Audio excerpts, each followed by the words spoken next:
नमस्ते dear students, welcome to all. स्वागत है आप सभी का पीटी एजुकेशन में। पीटी न्यूज़ अफेयर्स में आज हम अपने एक नए सेशन के साथ हाजिर हैं, सेशन नंबर 201। तो डबल सेंचुरी हम लोग मार चुके हैं। 200 सेशंस लगातार आपको करंट अफेयर्स पे मिल रही है। आप लगातार इसे पढ़ते रहिएगा। बहुत ही मिनी स्किल पे हम बनाते हैं इसे, बहुत ही ब्रीफ करके हम इसे आपके लिए लेके आते हैं। 10 मिनट, 5 मिनट, 7 मिनट, कुछ हद तक 12 मिनट, 15 मिनट भी चला जाता है सेशन, लेकिन कोई बात नहीं है, क्योंकि अगर आप 10 मिनट भी अगर नहीं दे पा रहे हैं तो जिन एग्जाम्स को आप ट्राई करने की सोच रहे हैं या जिन एग्जाम्स में आप अपना सपना साकार करने की सोच रहे हैं तो वो बहुत मुश्किल हो जाएगा। तो इसलिए कंसिस्टेंट रहें, ध्यान से पढ़ें, अच्छे से नोट्स बनाते रहें, पॉजिटिव पॉजिटिव कमेंट्स अपने ज़रूर रखें। हमारी जो पूरी एफर्ट है, जो पूरी मेहनत है, वो आप लोगों के लिए ही है।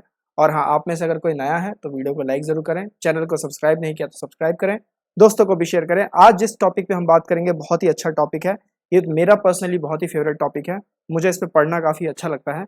And the topic is startups, right. तो स्टार्टअप्स पे बात नहीं करेंगे, फिर किसी और मौके पे बात करेंगे कि स्टार्टअप क्या होते हैं, बिजनेस इंक्यूबेटर्स क्या होते हैं, और भी बहुत सारे वेंचर कैपिटलिस्ट क्या होते हैं, या फिर क्राउड फंडिंग कैसे किस तरीके से की जाती है। इन सब चीज़ों पे जो है कभी बाद में बातचीत करेंगे।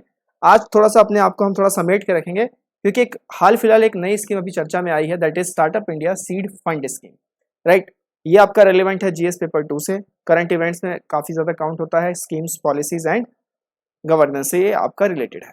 तो चलिए इन बिंदुओं में हम पूरा इस स्कीम को कवर अप करेंगे। गवर्नमेंट्स की स्कीम है तो ध्यान रखिएगा। साथ ही साथ इसके बाद हम इस पर क्विज भी करेंगे। मैं आपके लिए एक बढ़िया क्विज एक तैयार करके लेके आया हूँ, तो उस क्विज का जवाब आप जरूर दीजिएगा। पूरा एफर्ट जो है, पूरा एफर्ट आपके लिए किया जा रहा है, तो आप कृपया करके वीडियो को लाइक जरूर करें, पॉजिटिव पॉजिटिव कमेंट्स करें, जो भी मिल रहा है सीखने को उसे सीखने का प्रयास करते रहें, राइट। चलिए, सो पहला पॉइंट है हमारे पास, ministry of commerce and industries launches 945 crore का ये पूरा स्कीम लॉन्च किया गया है। किस मिनिस्ट्री ने लॉन्च किया है? Ministry of commerce and industries. ध्यान रखना, मिनिस्ट्री ऑफ फाइनेंस के साथ कंफ्यूज मत हो जाना, राइट। पहला सवाल पहले बिंदुओं से कि who is the current ministry of commerce industry in India, right.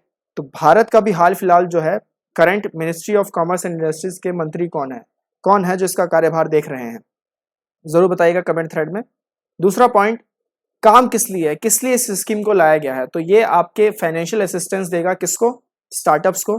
अब स्टार्टअप्स तो बहुत तरीके की चीजों में होता है। मान लीजिए मैं कोई स्टार्टअप खोल रहा हूं तो मेरा बेनिफिट है, तो सरकार मुझे क्यों फंड करने लगेगी, सीड फंड क्यों करेगी मुझे, राइट। तो मेरा जो स्टार्टअप है अगर वो इन सभी दायरों में आता है, जैसे कि सोशल इम्पैक्ट वगैरह कह लीजिए, वेस्ट मैनेजमेंट में कह लीजिए, फाइनेंशियल इंक्लूजन में कह लीजिए, एजुकेशन में कह लीजिए, हेल्थ केयर में कह लीजिए, बायोटेक्नोलॉजी में कह लीजिए, तो मुझे प्रेफरेंस जरूर मिलेगी, मेरे इस फंडिंग को जरूर प्रेफरेंस मिलेगी। साथ ही साथ इसमें बहुत सारी और भी अच्छी चीज़ें होंगी, जैसे कि प्रोडक्ट ट्रायल्स देखी जाएंगी, मार्केट एंट्री देखी जाएगी, इसका कितने हद तक हम कमर्शलाइजेशन कर सकते हैं, right, prototype development, proof of concept, ये सब जो है इन सब चीज़ों को देखते हुए, सभी पैमानों को नापते हुए सरकार फिर फैसला लेगी, आपको प्रेफरेंस भी देगी इस हिसाब से कि आपका बेनिफिट ना होकर एक CSR यानी कि कॉर्पोरेट सोशल रिस्पॉन्सिबिलिटी, तो उसका C हटा दीजिए फिलहाल के लिए। तो एक सोशल रिस्पॉन्सिबिलिटी के तौर पे आप कितने सक्षम तरीके से काम कर पाएंगे और भारत को कितना अच्छा आप आधुनिक बना पाएंगे टेक्नोलॉजी के क्षेत्र में, तो उसको देखते हुए सरकार आपकी मदद इस पे जरूर करेगी। आई होप यहाँ तक तो पॉइंट क्लियर है। तीसरे पे आते हैं, तो भारत में भी हाल फिलहाल कितने स्टार्टअप्स बन रहे हैं, देखिए ध्यान रखिएगा। अभी क्या हो रहा है, यूनिकॉर्न्स बहुत लाइन से आ गए हैं। 4 महीने में ही 10 यूनिकॉर्न्स भारत के अंदर खड़े हो चुके हैं। 2021 के ताजा हालात हैं। वो 10 यूनिकॉर्न्स कौन कौन से मैं आपको भी बताऊंगा, और उस 10 यूनिकॉर्न्स में से 3 से 4 यूनिकॉर्न्स तो ऐसे जिन्होंने 4 महीने के अंदर ही, यानी 1 साल के अंदर ही, 2020 के बाद ही 1 बिलियन का वैल्यूएशन शो कर दिया, राइट। 1 बिलियन आप समझते हैं, मतलब अगर डॉलर्स पे अगर नाप लीजिए तो तकरीबन अगर 75 रुपए भी अगर डॉलर चल रहा है तो 7,500 करोड़, तो वो वैल्यूएशन सिर्फ 1 साल में उठा के उन्होंने दे दिया, राइट। तो बहुत मतलब एक बहुत बड़ा ड्रामेटिक शिफ्ट हो रहा है। अब इसका क्या रीजन है? कई सारे इकोनॉमिस्ट का कहना है कि ये यूनिकॉर्न्स जो आ रहे हैं, जो मतलब इंडियन स्टार्टअप्स को फंड कर रहे हैं, जो जहाँ से पैसा आ रहा है काफ़ी वेस्ट का पैसा है, राइट। कई कई एनालिस्ट इसके ठीक अपोजिट बातें करते हैं। तो उन सब चीज़ों को देखते हुए ये स्कीम निकाली गई है। इंडिया के अंदर तकरीबन 3600 स्टार्टअप्स को सपोर्ट करेगी, 300 इंक्यूबेटर्स को सपोर्ट करेगी। अब आप कहेंगे सर इंक्यूबेटर्स क्या होता है? देखिए, इंक्यूबेटर्स ये होता है, मान लीजिए एक दफ़े को मान लेते हैं कि वर्ल्ड में कंप्यूटर नहीं है अभी, मान लेते हैं, राइट, या है तो बहुत कम लोगों के पास एक्सेस है, ठीक है। मतलब कंप्यूटर जो है, लैपटॉप जो है, अभी बिल्कुल नया नया मार्केट में आया ही है, ठीक है। अब मैं एक एंटरप्रेन्योर हूँ, तो मैंने क्या किया, मैंने एक रूम रेंट पे ले लिया। और मैंने कहा मैं यहाँ पे कंप्यूटर एक इंस्टीट्यूट खोलूँगा जिसमें मैं कंप्यूटर जो है मैंने अमेरिका से इंपोर्ट कराए हैं और लोगों को यहाँ ट्रेन करेंगे, ठीक है। तो मैंने वहाँ पे पूरा सेटअप बनाया और मैंने कंप्यूटर्स के एक हॉल बनाया और मैंने रखना शुरू कर दिया। अब क्या है कि रूम तो रेंटेड है, तो मुझे या तो लीज पॉलिसी बनानी पड़ेगी उसके ऑनर के साथ, या फिर उसको रेंट देना पड़ेगा महीने के महीने, या फिर उसको अपने हिस्से में अपने इस काम में शेयर ऑफर करना पड़ेगा। अब ये तो मेरे पार्ट पे है कि मैं क्या कर सकता हूँ, राइट। अब वो किस तरीके से डिमांड करेगा, मान लीजिए कि मैं कह रहा हूँ कि आप शेयरिंग पे आ जाइए, लेकिन वो कह रहे हैं कि नहीं हमें तो मंथली रेंट चाहिए, राइट।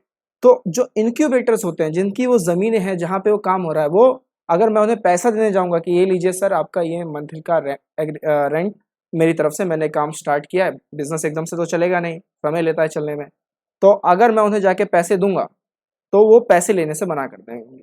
वो क्या कहेंगे, वो कहेंगे कि बेटा आप अपना काम जो है वो करो, बढ़िया से करो, जब चल जाएगा तब दे देना, राइट।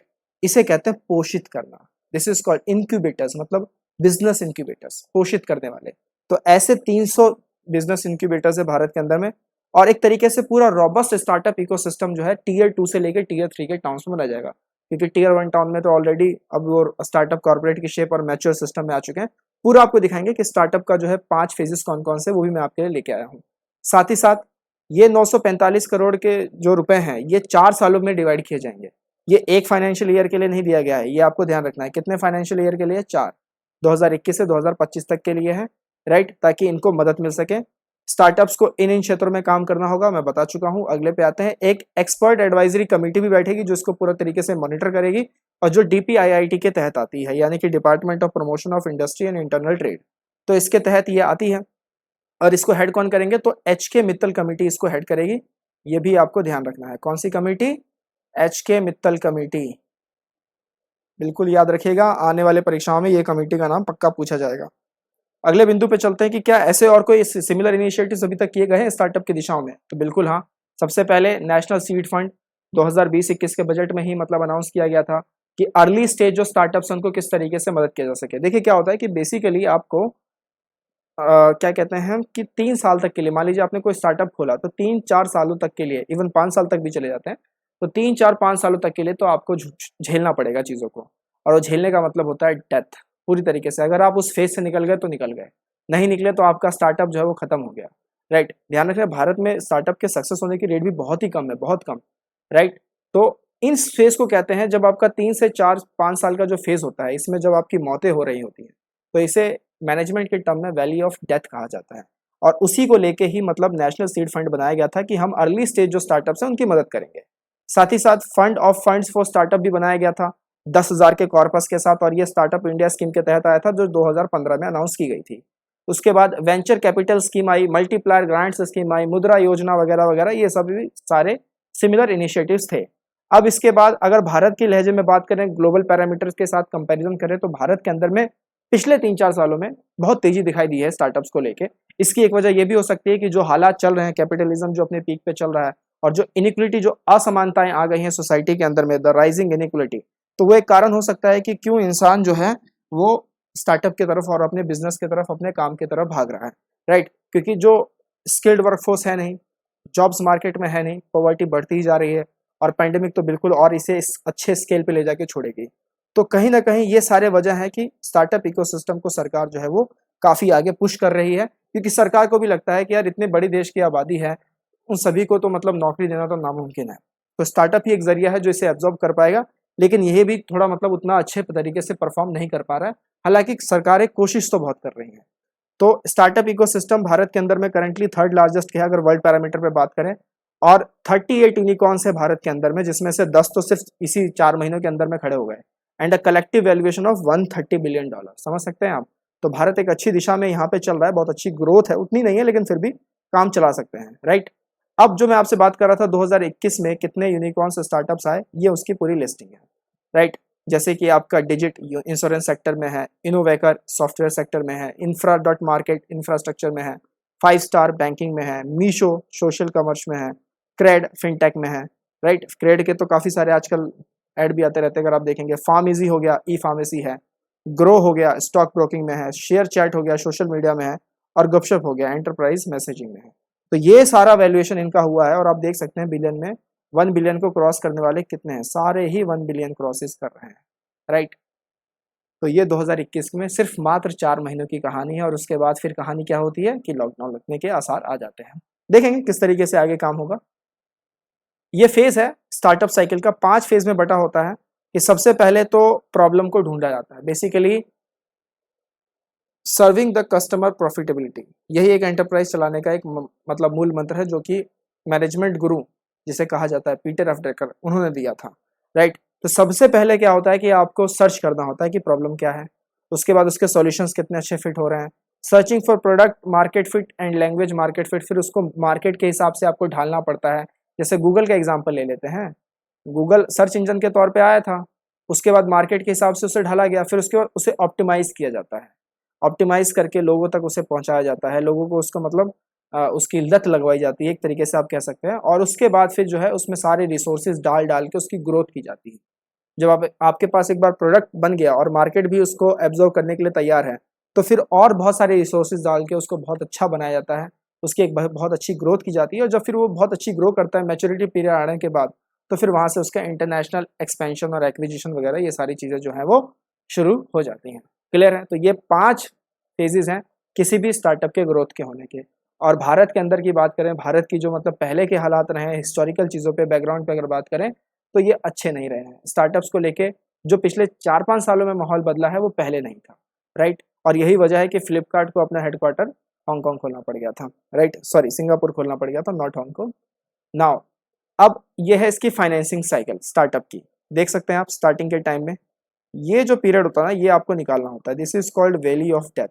इस पीरियड के आने के बाद आप एक ब्रेक इवन पे आ जाते हैं, मतलब आपका बिजनेस एक ऐसा आने लग जाता है कि ना तो आपको प्रॉफिट हो रहा है ना लॉस हो रहा है, यहाँ से तो पहले सारा लॉस ही लॉस है। फिर जो ये सर्ज मारता है, और सर्ज मारने के बाद फिर ये आईपीओ तक तो फिर रुकता ही नहीं है, राइट। इनिशियल पब्लिक ऑफरिंग, समझ रहे हैं आप? उसमें भी जो ग्रोथ की जो स्टेज है, पहला स्टेज धीरे धीरे बेबी स्टेप्स लेके, राइट, फिर बेबी स्टेप से बाबा कंपनी बनती है, ऐसा मैनेजमेंट में जोक बोला जाता है कि बेबी स्टेप से बाबा कंपनीज बनती है, राइट। तो ये रही सारी की सारी, मतलब मैंने आपको कुछ कुछ जानकारी इस पे दे दी है।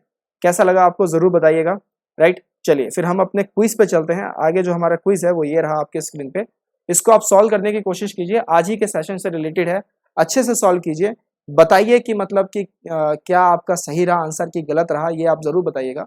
तो क्वेश्चन में एक बार पढ़ देता हूँ आपके लिए, क्योंकि क्वेश्चन में एक ट्विस्ट है। ट्विस्ट ये है कि consider which of the following is not correct, कौन सा सही नहीं है, मतलब आपको रॉन्ग स्टेटमेंट पता करना है about startup India seed fund scheme, SISFS। तो startup India seed fund scheme के बारे में इसमें से कौन सा कथन है जो सही नहीं है? पहला, कि इसे प्रधानमंत्री मोदी जी ने लॉन्च किया था। दूसरा, गवर्नमेंट ने 945 करोड़ का कॉर्पस 2021 से 22 के लिए अप्रूव कर दिया है। तीसरा, स्कीम जो है 3600 से ज़्यादा स्टार्टअप और 300 से ज़्यादा इंक्यूबेटर्स दोनों को सपोर्ट करेगी। चौथा, startup India seed fund scheme में कमेटी जो बनेगी उसको जो मैनेज करेंगे वो करेंगे HK मित्तल साहब। तो इनमें से कौन सा ऑप्शंस है जो सही नहीं है, यहाँ ध्यान रखिएगा, ये हटा दीजिए, आर नॉट करेक्ट मैं यहाँ लगा देता हूँ, right, this is not correct. Which of the following options is और आर नॉट करेक्ट, राइट। बताइए, अब बताइए, फटाफट अपना आंसर लॉक कीजिए, क्या होना चाहिए आंसर? 4 ऑप्शन से आपके पास क्या होगा, ऐसे ही सवाल आएंगे, ध्यान रखिएगा आप, तो इसलिए ध्यान से स्कीम्स वगैरह को तो बहुत अच्छे से पढ़ के जाना है आपको। And the correct option is option A. यहाँ भी मैं थोड़ा सही कर देता हूँ, दिस इज नॉट करेक्ट, पहला सही नहीं है। वाई? क्योंकि जो PM मोदी जी ने इसे लॉन्च नहीं किया, इन्हें लॉन्च किया है पीयूष गोयल साहब ने, राइट, पीयूष गोयल साहब ने लॉन्च किया, साथ ही साथ बोला भी है कि भाई अपने आप को इतना चीप में मत बेचो, स्टार्टअप्स को बोला है। और गवर्नमेंट ने 945 करोड़ का जो कॉर्पस फंड, ये तो बिल्कुल सही अमाउंट दे रखा है, लेकिन सिर्फ 1 साल के लिए नहीं दिया है, 4 सालों के लिए दिया है, 2021 से 2025 के लिए, तो ये स्टेटमेंट भी गलत हो गया। तीसरा स्टेटमेंट बिल्कुल सही है और चौथा स्टेटमेंट बिल्कुल सही है, राइट। तो करेक्ट ऑप्शन क्या होगा? Option A. आप में से जितनों का सही हुआ बहुत बढ़िया, आपने सेशन बहुत अच्छे से सुना, ध्यान से सुना, आप अपने लिए बहुत चिंतित है और आप बिल्कुल सही राह पर चल रहे हैं। जिनका गलत हुआ है तो डरने की कोई बात नहीं है, थोड़ा और अच्छे से सुने और अच्छे से पढ़ें और थोड़ा सा मतलब इम्प्रोवाइज करें अपने आप को, राइट। चलिए अब आते हैं इकोनॉमी के क्रैकर कॉम्बो कोर्स पर, करके दिखाएंगे कि स्पिरिट रखिए, 8 मई से आ रहा है, फटाफट अपने आप को एनरोल कीजिए बिल्कुल एंथुजियास्ट होके। पीटी के सब्सक्रिप्शन कोर्सेज भी ऑन है, 1 महीने के लिए, 6 महीने के लिए। आप डायरेक्ट यूट्यूब से ज्वाइन कर सकते हैं या फिर आप वेबसाइट से भी ज्वाइन कर सकते हैं, एनरिच कंटेंट है, बहुत बेस्ट चीज़ है। साथ ही साथ करंट अफेयर्स की एनुअल कंपाइलेशन आ चुकी है। भले ही कोरोना वायरस के चक्कर में एग्जाम्स पोस्टपोन हो रहे हैं, लेकिन रिवीजन टाइम आपको हाई रखना है। ये जो समय आपको मिल रहा है इसमें जितना हो सके उतना रिवाइज कीजिए, मल्टीपल टाइम रिवाइज कीजिए। समय है तो ये मत सोचिए कि समय है, राइट, उसको अच्छे से ऑप्टिमाइज जरूर कीजिए। मिलेंगे हम अगले सेशन में। टिल देन टेक केयर, नमस्ते, जय हिंद।